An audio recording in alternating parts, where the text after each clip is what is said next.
Get ready, start. I should like now to make a few observations on the budget. This budget marks a turning point in the history of our country.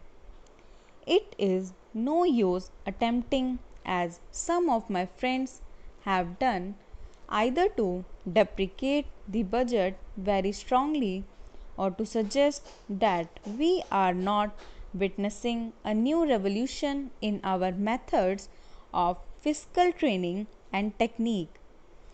I want it to be quite clearly pointed out to my friends that we are now facing the lean years of Indian finance.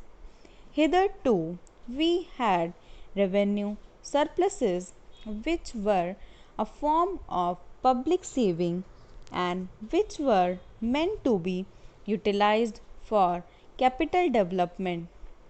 Hereafter, this form of revenue surplus would not be available.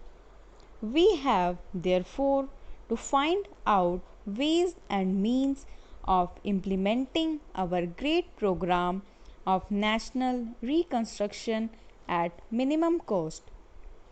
My point is that the deficit on revenue account would be of the order of about rupees 19 to 20 crores. Here, let me point out that I do not agree with those of my friends in the finance department who have attempted to suggest that rupees 9 or 18 crores which are obtained from Pakistan should be put to the revenue side of the budget. They are to be put on the capital side, but that does not seriously alter the trend of my argument. What I am suggesting is that we would have to be prepared for a deficit of a much higher order even on the revenue side. That itself should make us realize that there are very many problems which we have to face and that we have to undertake ways and means of increasing the resources of our country so that it might be possible for us to have a greater amount of surplus or a greater amount of public saving for the purpose of financing capital development. The finance minister, in the course of his speech, Mr. Deputy Minister, pointed out that the deficits during the past 2 years were of the order of rupees 83 crores. I venture humbly to disagree with him because I feel that when we are talking of deficits, we must take into account the overall deficit incurred by the central government, and that would be of the order of rupees 200 crores. During the years of relatively light expenditure, we had a shortfall of about rupees 200 crores. Undoubtedly, now when we are going to have a very great amount of expenditure, we might have a greater amount of deficit and we would have to find out ways and means of trying to meet our capital expenditure. Some members have pointed out that deficit financing is good. Others have pointed out that it is a poison. One honorable member who preceded me pointed out that it could be taken like a tonic.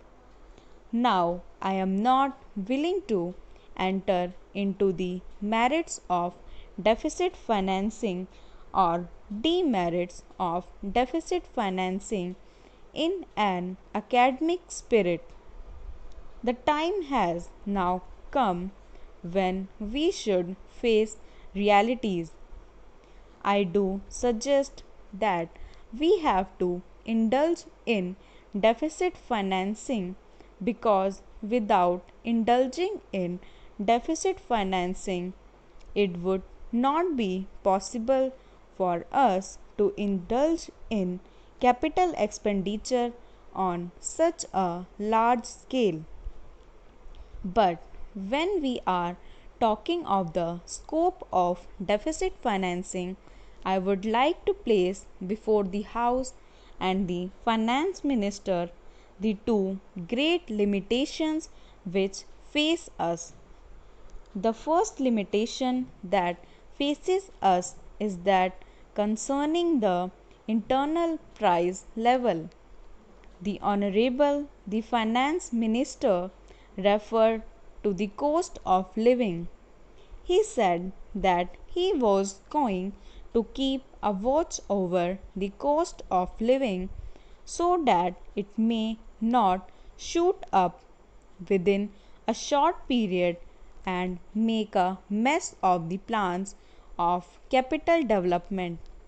But there is another limitation which has also to be borne in mind, a limitation which has not received as much notice as it should have done in all the discussions that have taken place on deficit financing. That limitation is the external limitation or the limitation which arises on account of our balance of payments position.